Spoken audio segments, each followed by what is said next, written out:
tuloy-tuloy ang pagpapatotoo ng Diyos at pagsama ng Diyos sa bawat live services ng Jesus is Our Shield Worldwide Ministries. Pakaganda. Na-bless po kami at lahat po kami gumaling. Maraming salamat po, Lord. Iba yung pakiramdam na na-encounter mo si God. Marami kang natutunan, saka yung pananampalataya, bumalik yung talagang alab. Nandun yung power and glory ni Lord na talagang nakaka-inspire na logo na kay Lord, mag-serve kay Lord. Nako, napakaganda, napakaligaya. Kung talagang bless na bless kami mag-anak. Salamat sa Diyos at talaga ngayon ko lang naranasan tong ligaya na to sa buhay ko. Kaiba talaga pag dito ka dumalo talaga, mapupuspos ka talaga ng kapangyarihan ng Diyos. And I decree in the name of Jesus and in the authority of God's word, all the sick are healed. Alam mo siya? Tatay mo siya. So, hindi siya dati nakakalakad.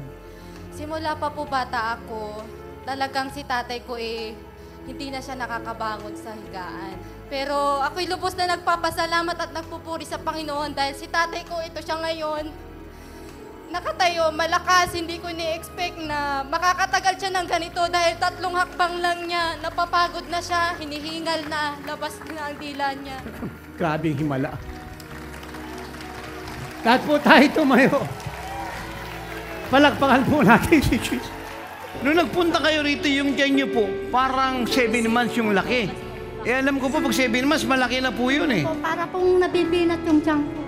Ngayon po, yung inyong baro, maluwag na. Opo. Yung pantalon ninyo, Kasang-kasa na po, hindi na po. Opera kayo sa puso, appendicitis, gallbladder. 2 beses sa mattress Sa ko. mattress, 5 beses kayo inopera. Ay, kaso. Pagkatapos, Kidney failure po. Kidney failure, tapos kinunan kayo ng ugat. Saan kayo kinunan ng ugat? Dito po. Ikinamit mo sa puso ko. Kaya kayo po hinang-hina. Opo. Mula ulo hanggang talampakan ngayon, wala kayo nararamdaman sa Wala po, wala po. Wala po. Maski tatalon ako. Kasi napapagod ako pagka konting ano ko lang. Tumatalon. Opo, ang dami. Tingnan mo, makyat pa ako dito. Hindi ho ako nakakalundag. Ngayon? Ngayon, nakakalundag ho ako.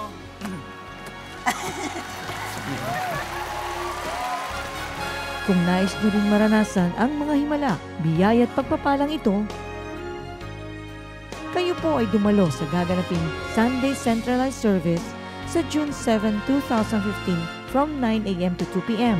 sa ating new permanent worship center sa number 1059 EDSA, Barangay Katipunan, Quezon City at the back of Shell Muñoz.